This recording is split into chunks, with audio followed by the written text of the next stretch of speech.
In this video, we're going to learn how to solve equations involving rational exponents. In other words, equations that look like this. Let's say we have 8 to the power of 2 over 3. How would we simplify this expression?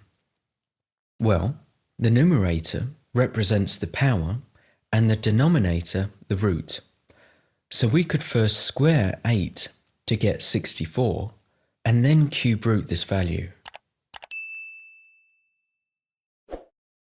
Or alternatively, we could cube root our base and then square the value.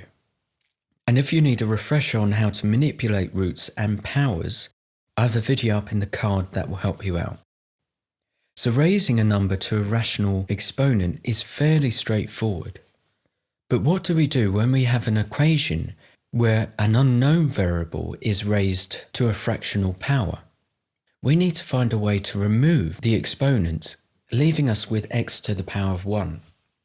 We can remove the exponent on x by raising both sides of this equation by the reciprocal of 3 over 2. In other words, raising this whole expression by 2 over 3. Now, why does this work? When you raise a power by another power, you multiply both together.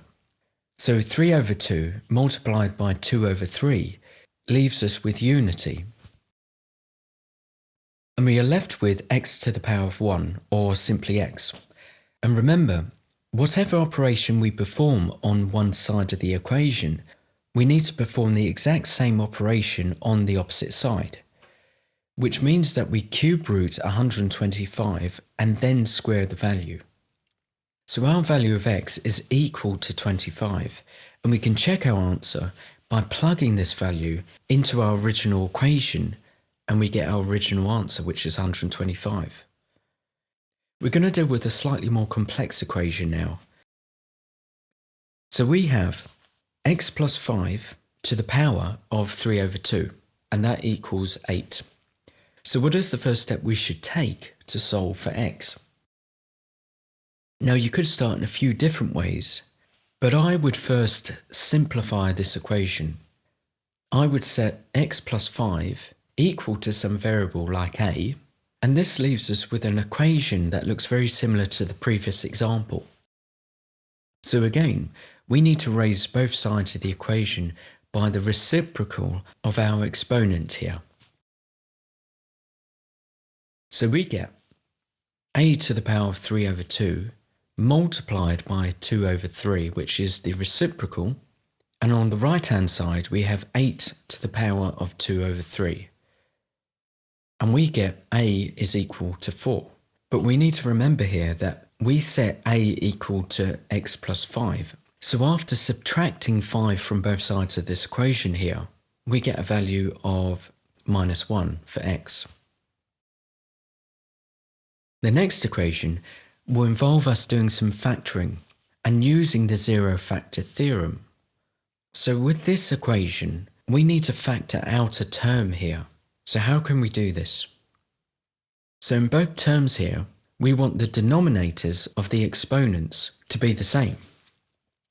So with the second term here, I've modified the exponent to be 2 over 4.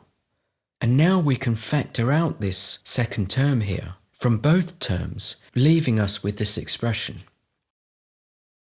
And remember, when we multiply two numbers with the same base, their powers add. So we have a situation now where we can apply the zero product property.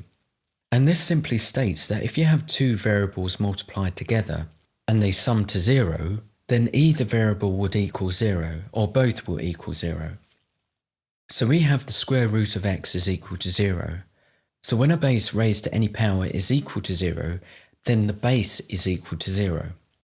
But we also have our second product here, 3x to the power of a quarter minus 1.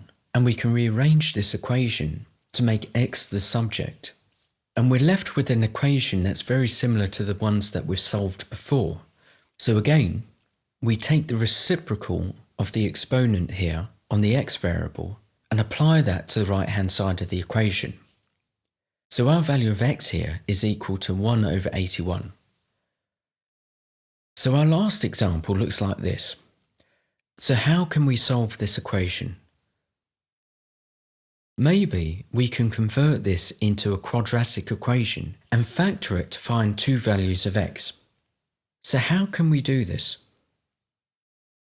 So if we have a look at both of our exponents here, you can see that in the denominator we have the same value, and the powers look very similar to a second order polynomial equation.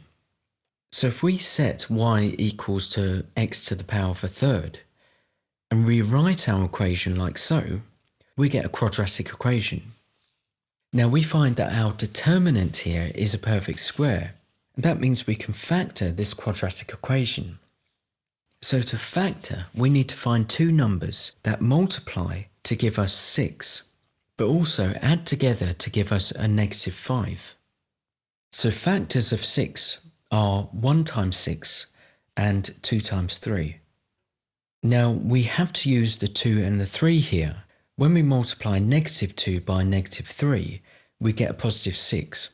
And negative 2 summed with negative 3 equals negative 5. So our factors are y negative 2 and y negative 3. And we can place our x term back into this equation now and use the zero product property to solve for x. And we get x is equal to 8, or x is equal to 27.